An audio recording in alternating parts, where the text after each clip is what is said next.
Hey, what's up guys? My name is Maximilian, I'm part of VizMaker and Viz Academy team, and in this video I'm gonna show you how in just a couple of seconds we can change materials of our interior in VizMaker. Since we already have our renderings already done in VizMaker and we don't want to change them anymore, let's say in SketchUp, we can also do this right over in here. So we will have to press left mouse button on our image and then we can apply prompt like this, which is change materials: hood to dark brushed steel, walls to olive green, floor to herringbone oak wood, walls to marble, cabinets to shiny white, and very important thing is to write do not change any other materials. This will assure that it's gonna change only those things that we mentioned before. We can now press make and we can repeat exactly the same prompt for the second image, and that's exactly how we can keep consistency across all of our generations, but we have to be very specific with what we prompt. We can also do this in the other way with materials that I uploaded right over in here. So we can actually do it in this way.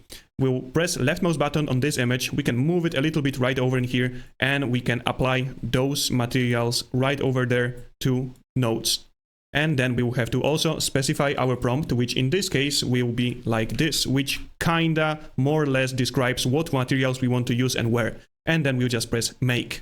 And we can see that our generations are already done. So let's compare A and compare B. And let's check if we got what we wanted. We can see that all of our cabinets are now shiny white, walls are olive green, floor changed to perfect oak wood, and we also got a hood which is in brushed steel. So that's exactly what I wanted, and I actually got it in just a couple of seconds. And let's check second image, and we can see that we got exactly the same. So hood is brushed steel, walls are green, and also I forgot to mention that I wanted to have those tiles on the wall to be marble, and we also got this on actually both generations, and this material is perfect. I can see that I already got the other result, and let's check this out. Let's compare A and compare B. I wanted my walls to be kind of like board, then walls to be marble, floor tiles changed to actually like little bit oranges, and cabinets to be dark matte, and I got exactly that what I mentioned in a prompt. So that's how you can change materials easily in your interiors in just a couple of seconds with VizMaker. And if you enjoyed this video, don't forget to like and subscribe, and download VizMaker now, try it out. See you guys in the next video.